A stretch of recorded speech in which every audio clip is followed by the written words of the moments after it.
Diyos ko, nagpapasalamat ako sa inyo dahil ipinagkaloob niyo sa amin si Ana. Hindi ko nakakalimutan na galing siya sa inyo. Pero huwag niyo naman siyang bawiin sa amin agad. Nakahanda akong ibigay pati ang buhay ko kapalit ng buhay niya. Ako na lang po. Ako na lang po ang kunin ninyo. Huwag si Ana. Huwag ko siya. Ikaw palagi napapaalala sa akin na magtiwala sa Diyos. Madalas ko nga tanungin ko kung dasal ba talaga sagot sa kagipitan o dapat pa umasa tayo sa sarili natin. Pero ibang usapan na pagbuhay ng anak mo nakataya.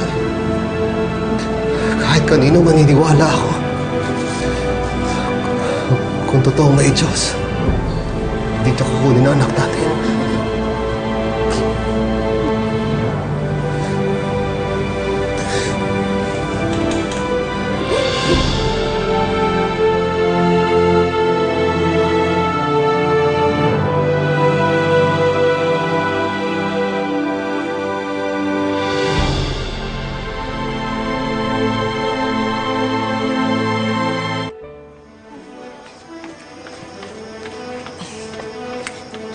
Odessa, saan ka pupunta di sa oras na ng gabi?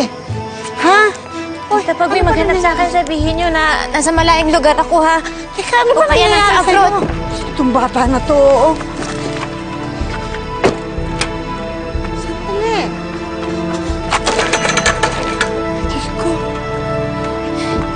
Bakit ba? Paano nananawan? Basta tita kayo na bahala, ha?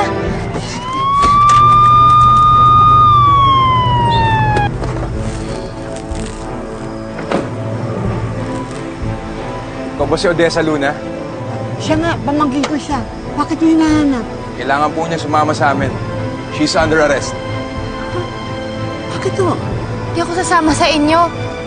Inaakusahan po siya sa tangkang pagpatay sa isang pamilya. Sumama na ho kayo sa amin. Hindi, Diyos ko. Tita, wala ko. Wala akong kasalanan. Wag daw! Wag mo na mahalakin na! Hoy! Ano ba kayo? Tita, tulungan niyo ako. Odessa! Bitawan Odessa, mo. Wala sumama ka akong na lang!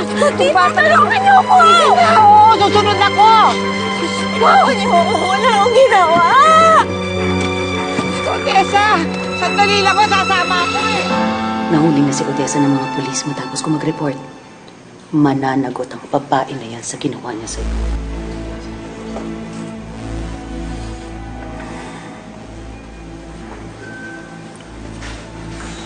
Dok, Yes, sir. kamusta po lagay ng baby namin? Nagkaroon po kasi si baby na series of seizures, so kaya po huminto yung paghinga niya. Kaya rin po huminto yung aparato na nakakabit sa chest niya. Ano pong pwede natin gawin para sa kondisyon niya? We're still monitoring her, but I strongly suggest yung CPAP, which is a continuous positive airway pressure na nagdi-deliver ng hangin sa lungs ni baby through small holes na ikakabit sa ilong niya. Kung yun ho yung treatment na kailangan niya gawin niyo ho. It doesn't matter kung gaano katagal kami dito sa hospital na to. Ang importante lang naman ho sa amin, pag lumabas ho kami, kasama ho namin yung bata. Sige po, ma'am, sir. Salamat.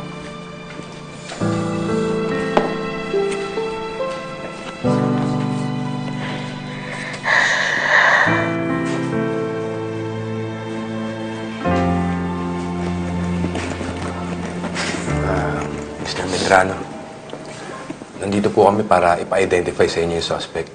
Nandun po siya sa mobile.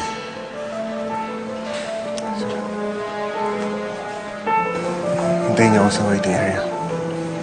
Sige po. Sige po.